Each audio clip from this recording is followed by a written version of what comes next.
লাভ করে যাও মনের মাধুরী দিয়ে। আর এখানে আমাকে দুটি প্রশ্ন করা হয়েছে, যদিও প্রশ্নটা শেষে উত্তর দেওয়ার কথা ছিল, কিন্তু আমাদের সময় শর্ত। কত মিনিটের মধ্যে বিশ্রামে যাব? প্রশ্ন করা হয়েছে কি কি গুণ থাকলে সাধু হওয়া যায়। বাবা রে বাবা, কত বড় প্রশ্ন! এই প্রশ্নের উত্তর তো আমার কাছে নেই বাবা। প্রথমেই বলেছিলাম গানের মধ্যে সাধুর গুণ যায় না বলা। আমি কি করে বলবো এক মুখে? আমাকে প্রশ্ন করা হয়েছে কি করলে সাধু হওয়া যায়, কি কি গুণ থাকলে। আর আমি তো প্রথমেই গান গিয়ে আপনাদের বুঝিয়ে গেলাম সাধুর গুণে যায় না বলা, শুদ্ধ চিত্ত, অন্তর খোলা। সাধু নদী কবু পান নাহি করে নিজ জল, তরুগণ নাহি খায় নিজ নিজ ফল। গাভী কবু নিজ দুগ্ধ নাহি করে পান, কাষ্ঠ দগ্ধ হইয়া করে পরে অন্নদান। স্বর্ণ করে নিজ রূপে অপরকে শোভিত, বংশী করে নিজ সুরে অপরকে মোহিত। শস্য জন্মাইয়া নাহি খায় জলাধরে, সাধুর ঐশ্বর্য শুধু পরহিতে। সাধুত্বের ডেফিনেশন শুধু দাদুর সঙ্গে তিলকমালা করলেই হয় না বাবা। বলে অপরকে যদি ভালোবাসতে পারো, মানুষকে যদি ভালোবাসতে পারো। নদীর বুকে এত জল, নদী কি এক বিন্দু জল পান করে? করে কি? একটু হুহা দিতে হবে জোরে করে, রাধে। হ্যাঁ, এত দূর থেকে এসেছি। তো নদীর বুকে এত জল, নদী কিন্তু কোনোদিন জল পান করে না। বলে বৃক্ষের মধ্যে এত ফল, ফলে বৃক্ষ কি একটি ফল খায় বাবা? খায় না। কে খায়? আমরা খাই। বলে গাভী কবু নিজে দুগ্ধ নাহি করে পান। গাভীর বাটে যে এত দুধ হয়, গাভী নিজে পান করে কি? বৎসকে খাওয়ায় না? আর আমরাও খাই। আর কি বললেন? কাষ্ঠ দগ্ধ হইয়া করে পরে অন্নদান। এই যে আপনার প্রসাদের ব্যবস্থা আছে, আপনাদের জন্য আজকে প্রসাদের ব্যবস্থা আছে। এই যে প্রসাদ যে আপনারা পাবেন, সেই প্রসাদটা রন্ধন হবে কিসে? কাষ্ঠ দিয়ে। কাষ্ঠ কি নিজের জন্য জ্বলছে বাবা? আপনার আমার প্রসাদ তৈরি করার জন্য জ্বলছে। আর বলে স্বর্ণ করে নিজের রূপে অপরকে শোভিত। স্বর্ণ পরিধান করলে মায়েদের অনেক সুন্দর লাগে না দেখতে? বলে কত সুন্দর সেজেছো, স্বর্ণটা পরিধানে তোমাকে খুব সুন্দর লাগছে। কেউ সোনাটাকে সুন্দর বলে না বাবা, ওটা পরিধান করায় তোমাকে বড় সুন্দর লাগছে, এই কথাটাই কিন্তু বলে থাকে, দেখবেন লক্ষ্য করে। আর বললেন কি? বংশী করে নিজের সুরে অপরকে মোহিত। বাঁশি নিজের জন্য বাজে না, বাঁশি আপনার আমার মনকে মোহিত করার জন্য। বাঁশি কি করছে? অনাদিকাল ধরে গোবিন্দের হাতেও বেজে চলেছে। এখনো সেই বৃন্দাবনে বাঁশি বাজে, গান করেছিলেন। এখনো সেই বৃন্দাবনে বাঁশি বাজে, বাজে কানে বাজে না। বাঁশি বাজে, তবে বাজে কানে বাজে না। যাদের উপাসনার কান আছে, যাদের উপাসনার কান আছে, শোনার মতো কান আছে, তারাই সেই গোবিন্দের বংশী শুনতে পায়। বাঁশি বেজেই চলেছে আপনার আমার মনকে মোহিত করার জন্য। আর কি বললেন? শস্য জন্মাইয়া নাহি খায় জলাধরে। জলাধর কে? মেঘ। মেঘের এক নাম হচ্ছে জলাধর। মেঘ এত তার বৃষ্টি দিয়ে এই শস্য উৎপাদন করে। এক বিন্দু শস্য কি মেঘ পান করে? খায় বাবা? আমরা খেয়ে বেঁচে থাকি।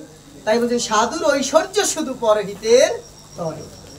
সাধুর ঐশ্বর্যটা কি? সাধুত্বের ডেফিনেশনটা কি? পরকে ভালোবাসা, পরের উপকার করা, এটাই হচ্ছে সাধুত্বের ডেফিনেশন। এটা যদি আমরা করতে পারি তাহলে আমরা সাধু হতে পারি। আর কি বলেছেন? বৈষ্ণবের গুণাবলী। ওরে বাবা রে, এ তো আরো বড় প্রশ্ন। একই ধারা, কিন্তু একটা হচ্ছে বিধি মার্গের, আরেকটা হচ্ছে ভজন মার্গের প্রশ্ন। সাধুত্বটা হচ্ছে বিধি মার্গের প্রশ্ন। আর বৈষ্ণবের গুণাবলী কি বলেন? ব্রাহ্মণের হচ্ছে নবগুণ। ব্রাহ্মণের পৈতেতে কয়টা সুতো থাকে বাবা? 9টা সুতো থাকে, 9টা গুণ। আর বৈষ্ণবের হচ্ছে সদ্গুণ। এখানে প্রশ্ন হচ্ছে কি গুণাবলী থাকলে? এবারও আমি বলবো একমুখে বৈষ্ণবের গুণকীর্তন করে শেষ করা যাবে না। কেন যাবে না? বৈষ্ণব চিনিবার, দেবেরও শক্তি নাই বৈষ্ণব চিনিবার। আছে, দেবতারাও সাধ্য করে চিনতে পারে না বৈষ্ণবকে। আমি কি করে চিনবো? আপনাদের মাঝে কি করে বলবো অমুক বৈষ্ণব না তমুক বৈষ্ণব? বলতে পারবো আমার সেই সাধ্য আছে কি? তবে কি বলা হয়েছে? বৈষ্ণবের হচ্ছে সদ্গুণ, 100 গুণ নয়। ব্রাহ্মণের হচ্ছে 9টি গুণ। কয়টি গুণ? হ্যাঁ, রাধে বৃন্দাবন গিরিলাল কি জয়, রাধা রানী কি জয়। মায়েরা জয় দেয়নি, হবে না। জয় রাধে। কি বললেন? ব্রাহ্মণের হচ্ছে 9টি গুণ। নবগুণে ব্রাহ্মণ আর শতগুণে বৈষ্ণব, 100 গুণে নয়। সৎ গুণ, যে গুণ হচ্ছে নির্মল, যার মধ্যে কোনো কপটতা নেই, যার মধ্যে কোনো ছলনা নেই, সেই হচ্ছে সদ্গুণে বৈষ্ণব। এবার এই সদ্গুণ যার মধ্যে আছে তিনি বৈষ্ণব হতে পারবে। এবার মহাজনগণ আরেকটু ডেফিনেশন দিয়ে আমাদের বুঝিয়ে দিয়েছেন। বলে যিনি কৃষ্ণ নাম করে, যিনি হরিনাম করে, তিনি বৈষ্ণব কনিষ্ঠ। আর যিনি নিয়ম কানুন বিধিমার্গ পালন করে, যিনি গোবিন্দের গুণগান করেন, তিনি হচ্ছেন মধ্যম বৈষ্ণব। আরে যাহার বদনে দেখা মাত্র প্রাণে মেলে আনন্দ, ওরে বুক বুকে নিয়ে ভাবো তারে এই তো আমার গোবিন্দ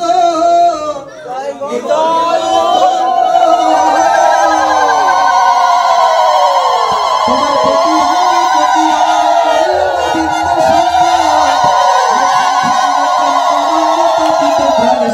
হবে জানো না হারে ভক্তগণ কিসে কৃষ্ণ ভজন হবে যাহার ভজন দেখা মাত্র মুখে আইসে কৃষ্ণ নাম তাহারে জানিবে তুমি সে বৈষ্ণব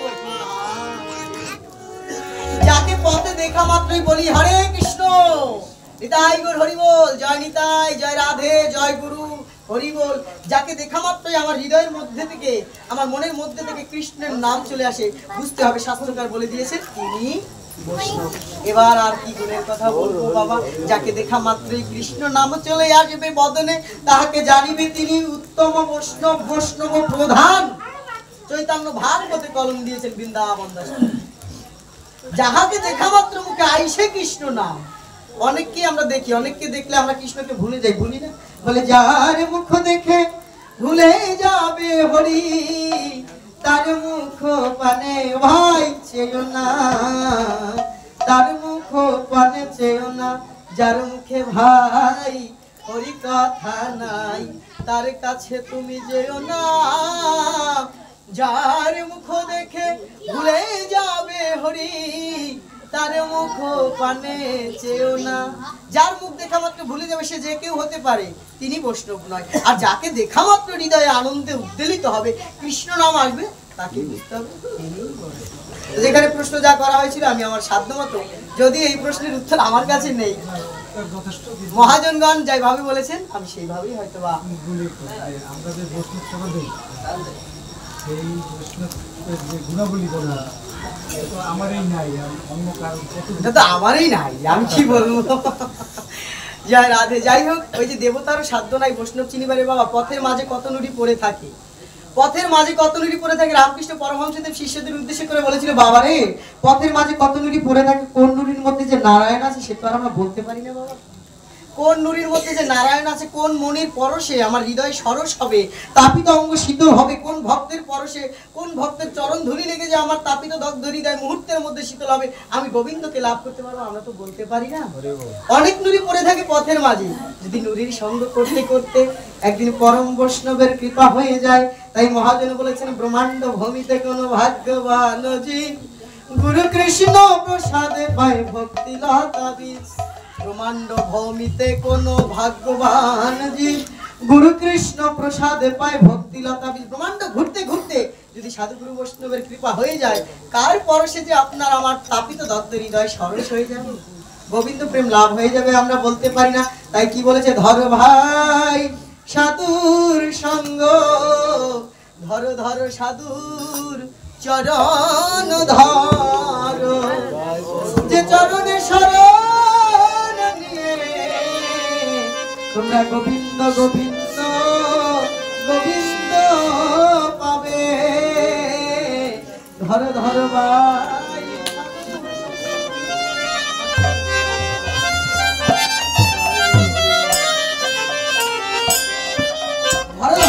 সাধুর সঙ্গ আমি যদি একটা নির্দিষ্ট বলে দেই তাহলে তো আমি তো নিজেই চিনি না কি করে বলবো তাই মহাজন বলেছে সাধু সঙ্গ করতে থাকে সাধু সঙ্গ করতে করতে কোন দিন তোমার পরশমণির সংস্পর্শে এসে যাবে পরশ পাথরের সংস্পর্শে লোহা যেমন সোনা হয়ে যায় কবিগুরু রবীন্দ্রনাথ ঠাকুর বলেছিলেন না কি ধনে হইয়া ধরি মনিরে মানো না মুনি সেই ধর্মই নত শিরে সনাতন গোস্বামীর কাছে গিয়ে জনক ব্রাহ্মণ বলেছিল কি ধন পেয়ে তুমি মণিকে মণিকুচ্ছ জ্ঞান করছো কি এমন ধন পেয়েছো যে ধনের কারণে সেই মণিমুক্তাকে যমুনার জলে ফেলে দিলে বলে সেই ধন নিবি বলে হ্যাঁ নিব বলে যমুনা থেকে স্নান করে সেই কৃষ্ণ পরশ পাথর সাধুরা হচ্ছেন পরশ পাথর যাদের স্পর্শে আমাদের এই লোহার মতো জীবন লোহা ডুবে যায় না আমরাও তো অহংকারে ভারী হয়ে আছি বাবা আমি কিন্তু কিছু জানি না আমি আগেই বলেছি আমি আপনাদের মাঝে শিখতে এসেছি শিখাতে নয় তবে বাবা আমার যদি জানা থাকে আমি উত্তর দেওয়ার চেষ্টা করবো সবটা আমি জানি না বাবা তাই কি বলেছেন আমাদের সদা সর্বদা শুধু সাধু সঙ্গ করতে হবে সাধু সঙ্গ করতে করতেই একদিন সেই পরশ পাথরের হ্যাঁ পরশ পাথরের সংস্পর্শে আমরা সেই গোবিন্দকে প্রাপ্ত হতে পারবো সৎ অসৎ সেটা বিচার বিবেচনা করার মতো বিবেক গোবিন্দ আমাদের দিয়েছেন, যা কোনো জীবের মধ্যে দেননি। তাই মহাজন কি বলেছেন, অনন্ত রূপ সৃষ্টি করলেন সাই, বুঝি মানবের চেয়ে উত্তম কেহ নাই। দেব দেবতাগণ করে আরাধন এই জন্ম নিতে মানবে, এমন মানব জন্ম কি আর হবে মা, মন যা করে তরাই করে ভব। অনন্ত রূপ সৃষ্টি করেছেন ভগবান, গাছে ফুল ফল নদী ভরা জল পাখির কণ্ঠে গান সকলই গোবিন্দের দান।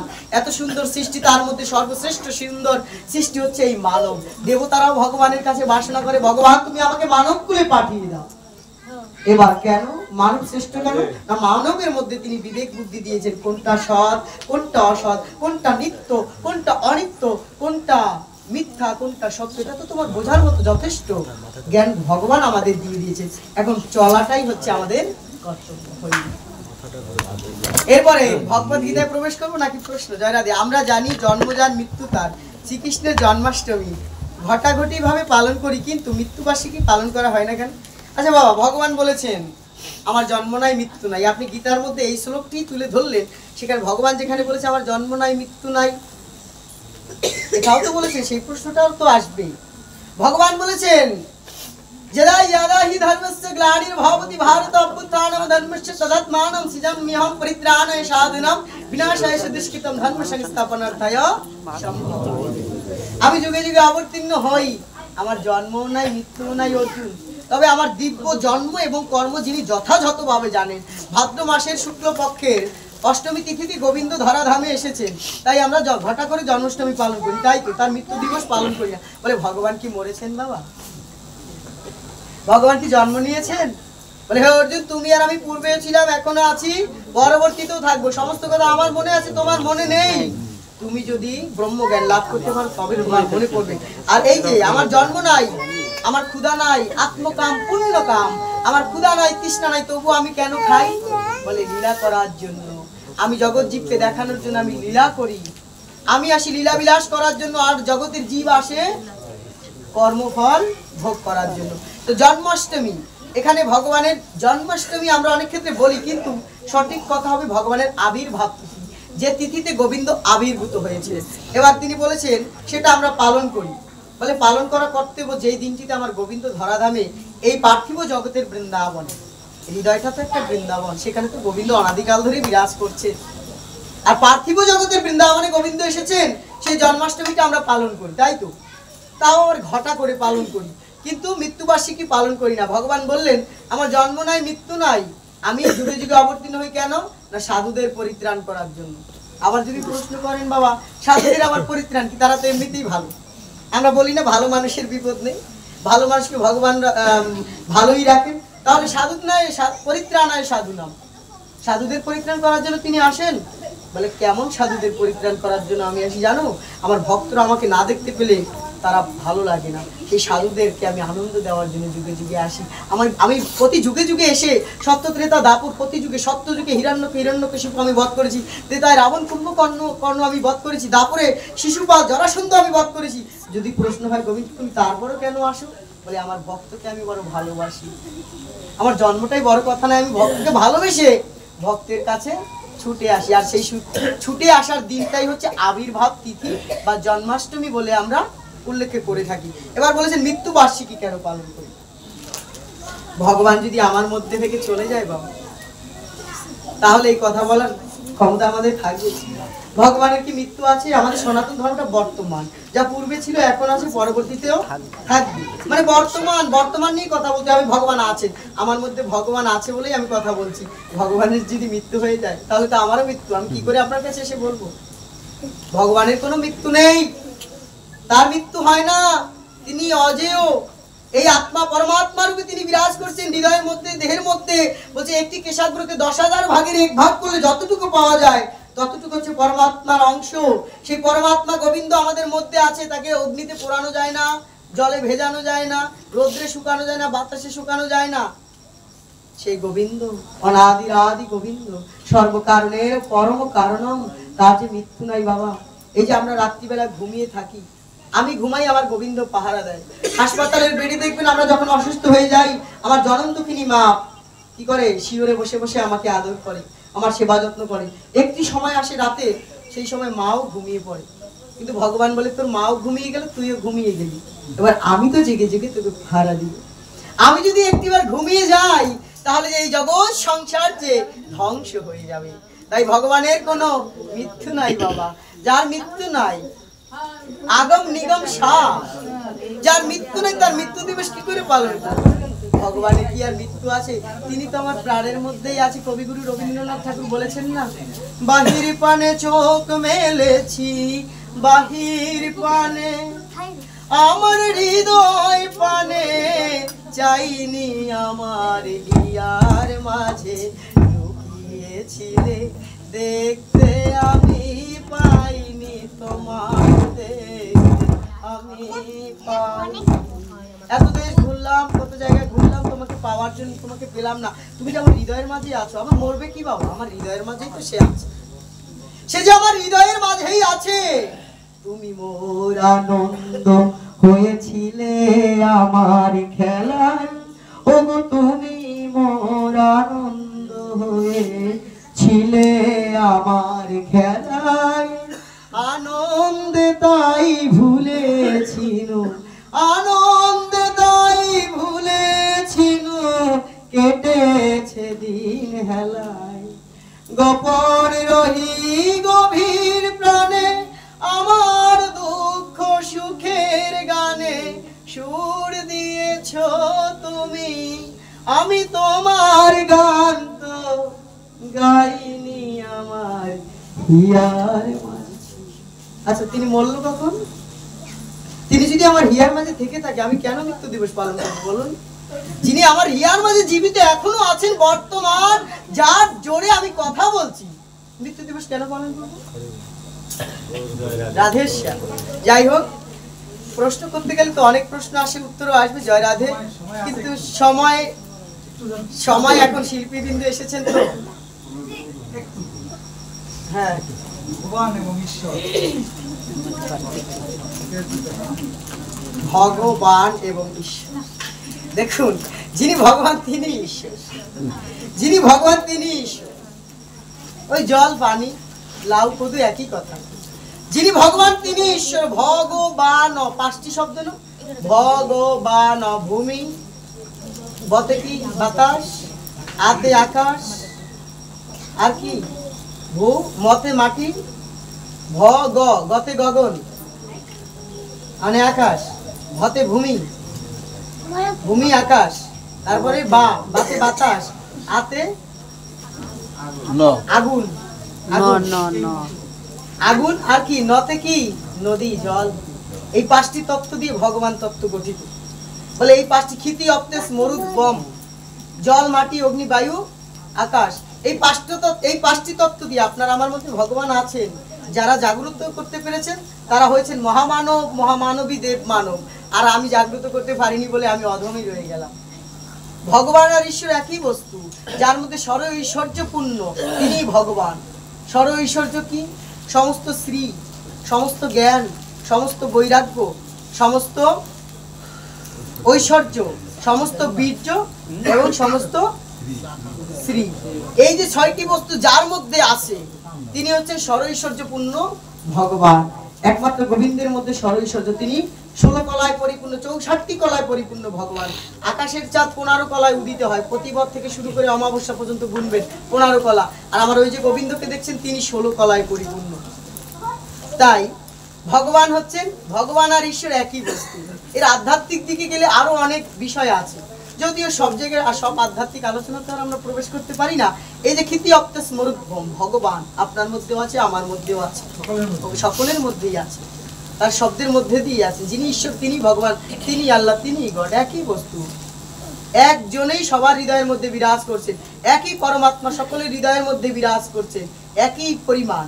একটা পিঁপড়ের মধ্যে যতটুকু পরিমাণে তিনি বিরাজ করছেন, আপনার আমার মধ্যেও ততটুকু বিরাজ করছেন। তাই তো ভগবান শ্রীকৃষ্ণ অর্জুনকে বলেছেন, আমরা গীতার মধ্যে একটু গিয়ে একটা প্রশ্ন, এটা হলো পরীক্ষিত মহারাজ মাতৃগর্ভে কিন্তু ভগবান তাকে বাঁচিয়েছিল, কিন্তু 7 দিনের তার অভিশাপে কেন তার মৃত্যু হলো? এটা তো হবেই বাবা। পরীক্ষিত মহারাজকে যেহেতু সে কেন সে সময় ভগবান তাকে বাঁচাবো না, যেহেতু মাতৃগর্ভে এবং ভগবানের দরিদ্র যেহেতু ভগবানের দরিদ্র, সেহেতু ভগবান ইচ্ছা করলে কিন্তু তাকে, যেহেতু সে মাতৃগর্ভে বাঁচাতে পেরেছিল, কিন্তু অভিশাপকে কেন সে খণ্ডন করা হলো না? দুর্যোধন বলেছিল বিনা যুদ্ধে নাহি দিব সুচাগ্র মেদিনী। যুদ্ধ ছাড়া সূর্যের আগার মধ্যে যতটুকু বালি ধরে, ভূমি ধরে, ওইটুকু ভূমি আমি দান করব না, তাই যুদ্ধ করতে হবে। যুদ্ধ করলেন, যুদ্ধ করতে করতে, এটা তো অনেক বড় কাহিনী, আসলে মহাভারতের কাহিনী বলতে গেলে অনেক সময় লাগে দাদা। আমাকে পাঠ দিয়েছিলেন 2 দিন, কি করে যেন একদিন হয়ে গেল। যদিও আগামীকালকে কয়েকটা প্রোগ্রাম আমি মিস করেছি শুধু এখানে প্রোগ্রামের জন্য। যাই হোক, আমাদের ভাগ্যে আছে শুধু আজকের দিনই করবো। আমার অনেক জায়গায় লীলা কীর্তন ছিল, পাঠ ছিল, আজকেও টাঙ্গাইল থেকে ফোন আসছে আগামীকালকের জন্য, আমি না বলে দিয়েছি, কেননা আমার এখানে আমি ভেবেছি আমাদের অনুষ্ঠান হবে, প্রোগ্রাম। কিন্তু যাই হোক, কোনো কারণবশত হয়তো আমাদের প্রোগ্রামটা ক্যান্সেল হয়েছে আগামী দিনেরটা, শুধু আজকের দিনের জন্য। একদিনে তো আর এত কথা বলা যায় না, তবে সংক্ষেপ করে বলে যায়, দুর্যোধন যখন গান্ধারীর সেই কক্ষে প্রবেশ করলো শক্তি পাওয়ার জন্য, গান্ধারী চক্ষু খুলে কি করবেন, জীবনে কোনোদিন বিবাহর পরে চক্ষু খুলে দেখেননি, বেঁধে রেখেছিলেন। তো তিনি যখনই প্রথম চক্ষু খুলবেন, একটা জ্যোতি বের হবে, সেই জ্যোতি দিয়ে যার জ্যোতিটা যার অঙ্গে গিয়ে পড়বে, তিনি পুরো পাথর হয়ে যাবে, পাষাণ হয়ে যাবে। তাই দুর্যোধন কি করলেন, মায়ের কাছে যাচ্ছেন উলঙ্গ অবস্থায়, মানে তার শরীরটাকে পাষাণ তৈরি করার জন্য। এমন সময় ওই কৃষ্ণ ভগবান বলে, যার পক্ষে রাজলক্ষ্মী বিরাজ করছে ভগবান শ্রীকৃষ্ণ, জয় তো তারই হবে। ধর্ম যেখানে বিরাজ করছেন, গান্ধারী বলেছিল, ধৃতরাষ্ট্র বলেছিল, বাবারে তুমি যত অক্ষায়নী সোনা নিয়ে নাও না কেন, কৃষ্ণ যে স্থানে আছে, যেই দলে আছে, সেই দলেই জিতবে। ভগবান কৃষ্ণকে যিনি হৃদয়ে বেঁধেছেন, তিনি জগতের মাঝে জিতে যাবেন, আর ভগবানকে যিনি ছেড়েছেন, তিনি হেরে যাবেন। তাই কি বলেছেন, তখন বলছেন, কৃষ্ণ কি করলেন, দেখলেন ধর্মযুদ্ধ তো কিছু তো একটা করতে হবে। তিনি অস্ত্র ধারণ করেনি ঠিকই, কিন্তু কৌশল কিন্তু অবলম্বন করেছেন। তখন দুর্যোধনকে বলছে, তুমি যে উলঙ্গ অবস্থায় মায়ের সামনে যাচ্ছ, মায়ের সামনে কি উলঙ্গ অবস্থায় যায়, তাহলে তোমার এত পুরুষ নরকে যাবে, রৈরব নরকে তোমাকে পতিত হতে হবে, এর মতো পাপার জগতে নেই। তখন বলছে, তাহলে আমি কি করব? বলে, তুমি অন্তত তোমার লজ্জাটা নিবারণ করে যাও। তখন কলাপাতা দিয়ে কি করেছিল, লজ্জার স্থানটুকু এই জঙ্ঘাদেশ পর্যন্ত তিনি ঢেকে মায়ের কাছে প্রবেশ করলেন। মায়ের কাছে প্রবেশ করার পর যখন গান্ধারীর সামনে গেল, গান্ধারী চক্ষু খোলা মাত্রই তার চক্ষু থেকে জ্যোতি বের হয়ে তার সর্ব অঙ্গ কি হয়ে গেল, পাষাণ হয়ে গেল। এ অনেক ঘটনা আছে, আমি সংক্ষেপ করে বলে যাচ্ছি। পরের দিন যুদ্ধক্ষেত্রে যুদ্ধ হচ্ছে, ভীম তার গদা দিয়ে এত আঘাত করছে, আর হাহা করে দুর্যোধন হাসছে, মাথায় আঘাত করছে, হাতে পায়ে সব জায়গায় আঘাত করছে, কিছুতেই কিছু হচ্ছে না। কি করে মারবে, তার তো আসল জায়গায় তো তার জীবনখানা, ওইখানে আঘাত করলেই তার মৃত্যু হবে। তখন কি করলেন, কৃষ্ণ ইশারা দিচ্ছে, এইদিকে আঘাত করে। ভীম বলছে, আমি এত জায়গায় আঘাত করছি, দেখুন ভগবানের কথা না শুনলে আমাদের ভোগান্তিতে পড়তে হয়। বলে, আমি এত জায়গায় মাথায় দিলাম, পিঠে দিলাম, হাতে দিলাম, পায়ে দিলাম, কোথাও হলো না, এখানে দিলে হবে? বলে, তুমি দিয়েই দেখো না, তুমি দিয়েই দেখো না। যখন ভীম সেই ভগবানের কথা অনুসারে কি করলেন, সেই জঙ্ঘাদেশে কি করলেন, গদা দিয়ে আঘাত করলেন, তখনই একেবারে ভেঙে চুরমার হয়ে গেল। চিৎকার করে বললেন, মামাশ্রী আমাকে বাঁচাও। কর্ণকে ডেকে ডেকে বললেন, আমাকে বাঁচাও বন্ধু অশ্বত্থামা, আমাকে বাঁচাও। দৌড়ে আসলেন কর্ণ, দ্রোণাচার্য পুত্র অশ্বত্থামা, এসে বলে, বন্ধু তোমার কি হয়েছে? বলে, তুমি আমাকে বাঁচাও, দেখো দেখো ভীম আমার জঙ্ঘাদেশ ভেঙে দিয়েছে, আমি কি করবো এখন? বলছে, তোমার কাছে চেয়েছিলাম পঞ্চ পাণ্ডবের মাথা, তুমি এনে দিয়েছিলে দ্রৌপদীর পঞ্চপুত্রের মাথা, আজকে দেখবো তুমি আমার জন্য কি করো, তুমি আমার বন্ধু। বলছে, আজকে কি করব জানো, পাণ্ডব বংশকে আমি নির্বংশ করে দিব। তখন কি করলেন, অশ্বত্থামা সেই ব্রহ্ম অস্ত্র প্রয়োগ করলেন অভিমন্যুর স্ত্রী উত্তরার গর্ভে, যিনি এই যে মহারাজ পরীক্ষিত, কি করলেন, ব্রহ্ম অস্ত্র প্রয়োগ করলেন। ভগবান কৃষ্ণ বলেন, এত বড় দুরাচারী পাপিষ্ঠ ব্রহ্ম অস্ত্র প্রয়োগ করে দিলে। দুর্যোধনও বলেছিল, না এই কাজটা তুমি ঠিক করলে না বন্ধু, আমাদের বংশে কেউ যদি না থাকে তাহলে কেমন হয়ে যায় না ব্যাপারটা, কেউ থাকবে না আমাদের বংশে। তখন কি করলেন, ওই ব্রহ্ম অস্ত্র, এখন ভগবান ধর্মযুদ্ধ তো, ধর্মের জয় হবে, আর পঞ্চ পাণ্ডব ছিলেন ধার্মিক, বললেন তুমি ওই ব্রহ্ম অস্ত্র যে প্রয়োগ করছো, এখন পরীক্ষিত মহারাজ যদি মৃত্যুবরণ করে তাহলে তো পাণ্ডব বংশ নির্বংশ হয়ে যাবে। আর ধর্মযুদ্ধ হচ্ছে, ধর্মযুদ্ধ কিন্তু যেখানে ধর্ম তথা জয়, যথা ধর্ম নয় তথা হবে পরাজয়। আর ধর্মের রক্ষী হচ্ছে ভগবান শ্রীকৃষ্ণ, তিনি যেখানে দাঁড়িয়ে আছেন। এখন যদি পরীক্ষিত মহারাজ মৃত্যুবরণ করেন উত্তরার গর্ভে, তাহলে ভগবানের মান থাকবে, ভক্তের মান থাকবে, তাই ভগবান কি করলেন দেখুন, একই গর্ভের মধ্যে আমরা জানি ভক্তের গর্ভে ভগবান আসেন, কিন্তু আজকে ভক্ত মায়ের গর্ভে ভগবান এসেছেন, ভক্ত এসেছেন। মহারাজ পরীক্ষিতকে বাঁচানোর জন্য তিনি কি করলেন, ভগবান গর্ভে প্রবেশ করে ভগবান শ্রীকৃষ্ণ মহারাজ পরীক্ষিতকে সেই ব্রহ্ম অস্ত্র ব্রহ্মসাপ থেকে তিনি মুক্তি দিলেন, শুধুমাত্র ভক্তের ভালোবাসার জন্য। পাণ্ডবরা ছিল ভক্ত, বলেছিল তুমি আমার ভক্ত, আমার সুরত, আমার সখা, আমার বন্ধু, এখন বন্ধুর জন্য আপনি করবেন না? তা ভগবান কি করেছেন, তাই বন্ধুর জন্য, বন্ধুর বংশকে রক্ষা করার জন্য তিনি উত্তরার গর্ভে প্রবেশ করে তিনি সেই মহারাজ পরীক্ষিতকে বাঁচিয়েছেন। আর কি প্রশ্ন ছিল, মহারাজ পরীক্ষিতকে তিনি বাঁচালেন, আর কি কিন্তু অভিশাপে কেন মারা গেলেন? অভিশাপে কেন মারা গেলেন? বাবা ভগবান একবার আপনাকে বাঁচিয়ে বারবার ছাড় দিবেন, ছেড়ে কি দিবেন? কর্মফল বলতে তো একটা কথা আছে, যেহেতু আমরা কর্মফলে পুনর্জন্মে বিশ্বাসী, জন্মান্তর বাদে যেহেতু আমরা বিশ্বাসী, তবে কর্মফলটা যে আমাকে নিজের ভোগ করতেই হবে। তাই মহাজন বলেছেন, আমি দোষ দিব কার, সকলেই আমার আপন কর্মে ঘটে। বলেছিল কলি মহারাজকে, হ্যাঁ আমাকে 5টি জায়গায় স্থান দেন, তখন বলেছিল সোনার মধ্যে আমাকে স্থান দিতে হবে। স্বর্ণ মুকুট পরিধান করাতে তার কি হয়েছিল, মতি বিভ্রম হয়েছিল। যখন স্বর্ণ মুকুটটা খুলে রাখলেন তখনই তার চৈতন্য হয়েছে, হায় হায় আমি কি করলাম, মণির গলায় মৃত সর্প পেঁচিয়ে দিলাম, এই অন্যায় করেছি, বৈষ্ণব অপরাধ করেছি, যে অপরাধের কোনো ক্ষমা নেই। তাই তো শৃঙ্গমণি রাগ করে তিনি অভিশাপ দিয়ে দিলেন। কর্মফল তো আমাকে ভোগ করতেই হবে, এখন সব কর্মফলই যদি গোবিন্দ নিয়ে যায় তাহলে আমি কি ভোগ করবো বাবা? জয় রাধে, বলিয়ে বৃন্দাবন বিহারী লাল কি।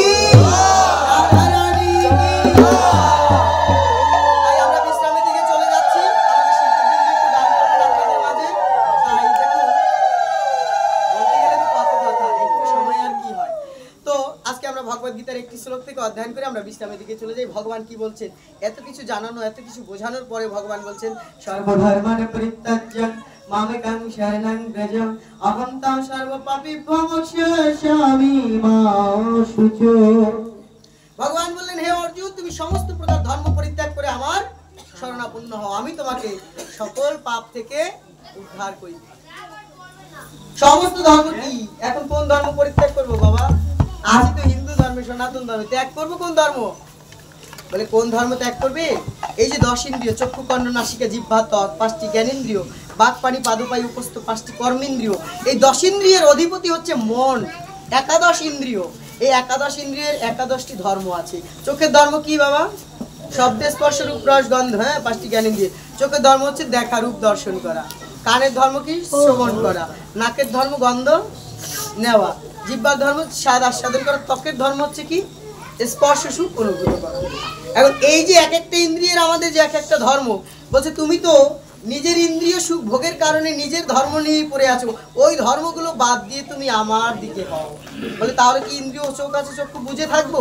বলে চোখ বুঝে থাকতে হবে না, ওই দিকে এই দিকে না তাকিয়ে গোবিন্দের দিকে তাকিয়ে থাকো।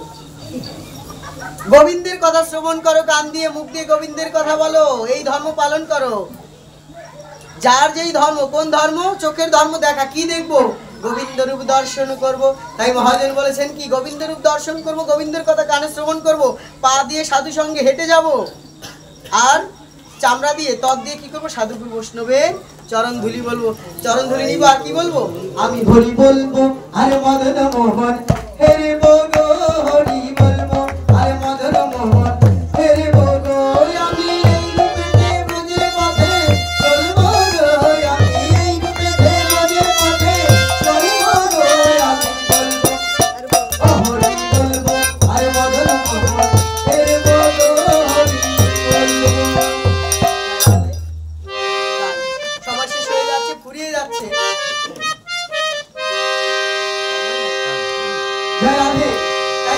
সমস্ত কিছু আমাদের গোবিন্দ চরণে সমর্পণ করতে হবে, ধর্ম গোবিন্দের দিকে নিয়ে যেতে হবে। ইন্দ্রিয়টা এদিকে যাচ্ছে, এদিকে না গোবিন্দমুখী করতে পারলে কৃষ্ণমুখী করতে হবে। বলে কৃষ্ণ হচ্ছে সূর্য সম মায়া অন্ধকার, যাহা কৃষ্ণ তাহা নাই মায়ার অধিকার। কৃষ্ণ সূর্যের মতো, সূর্যমুখী ফুল। সানফ্লাওয়ার কি করে?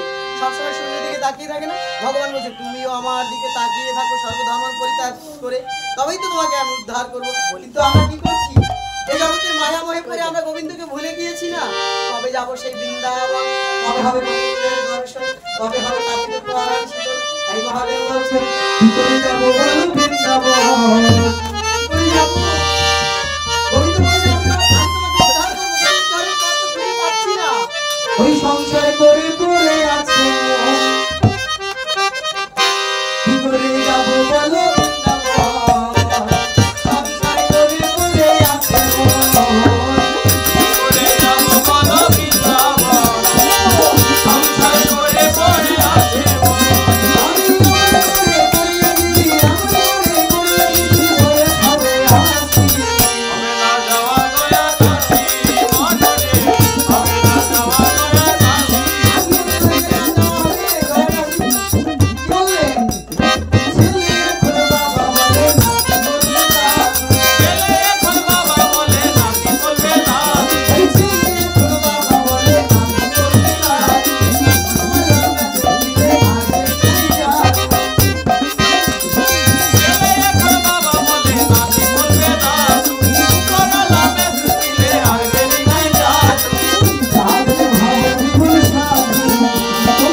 হবে, সাধুগুরু বৈষ্ণব দর্শন করতে হবে, তবেই তো হবে দর্শনের সার্থকতা, গোবিন্দ ঘাটে যেতে হবে।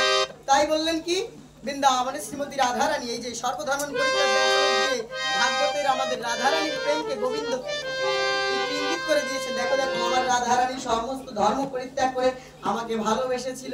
আমি যখন বাঁশি বাজিয়েছি সমস্ত বাধাকে অতিক্রম করে সে আমার কাছে ছুটে এসেছিল, তুমিও আসো আমাকে ভালোবাসো। তাই রাধারানীর মতো করে আজকে আমরা শেষের সময় একটু আত্মনিবেদন করে যাই। প্রতিটা অনুষ্ঠানের সার্থকতা হয় বাবা আত্মনিবেদন। যদি আত্মনিবেদন না হয়, আত্মনিবেদন যদি না হয় কোন অনুষ্ঠানের সার্থকতা আসে না। গোবিন্দ চরণে আত্মনিবেদন। তাই আসলে আমরা একটু রাধারানীর মতো করে গোবিন্দ চরণে আত্মনিবেদন করি। বধু আমার যে সময় চলে যাচ্ছে কি আর বলবো, আমার সময়ও নেই, আপনাদের সময় নেই। বধু কি আর বধু কি আর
আজকের মতো এখানেই মহামণি ব্যাসদেব এখানেই বিশ্রাম।